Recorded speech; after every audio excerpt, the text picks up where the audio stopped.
এই ধরনের আষাঢ়ে গল্প মানে গল্প একটু বিশ্বাসযোগ্য করে বানান, তো জজ মিয়ার ইয়েকেও ছাড়িয়ে যাচ্ছে।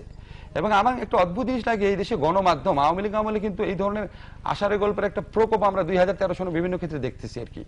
তাদের মধ্যে তেমন উদ্যম নাই প্রকৃত ঘটনা বের করার। আমরা জজ মিয়ার সময় বিএনপি যে হাস্যকর একটা প্রচেষ্টার মাধ্যমে আমাদের নেত্রী শেখ হাসিনার উপর জঘন্য হামলাটাকে ভিন্ন ঘাতে প্রবাহিত করার চেষ্টা করেছিল, এটা গণমাধ্যম অত্যন্ত প্রশংসনীয়ভাবে উন্মোচিত করেছিল।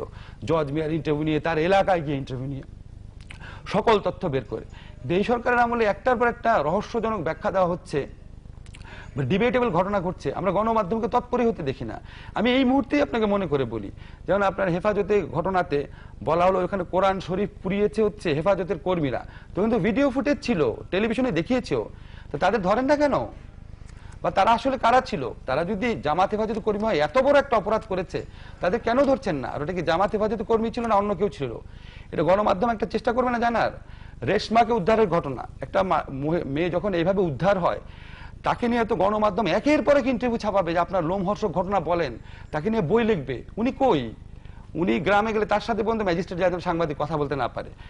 তারপর আমরা কিছুদিন আগে দেখলাম বাংলাদেশ একটা পুরস্কার পেয়েছে, সাউথ সাউথ পুরস্কার। সমস্ত পোস্টারের মধ্যে পিছন দিয়ে লেখা south south news. South south news আর সাউথ সাউথ কি এক? সাউথ সাউথের ওয়েব পেজে কি এই পুরস্কারটার বর্ণনা আছে?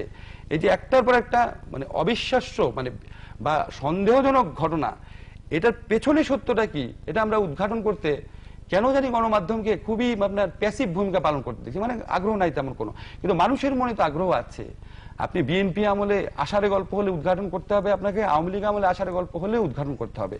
উদ্ঘাটন করতে হবে এই কারণে যে এটা যে আষাঢ়ে গল্প নয় সেটা প্রমাণেরও তো দায়িত্ব আছে। যেমন কিছু লোক বলছে এই ঘটনা সত্যি না, তা আপনি যখন ফ্যাকচুয়াল জিনিসটা রিপোর্ট করবেন তখন সবাই বলবে এটা সত্যি।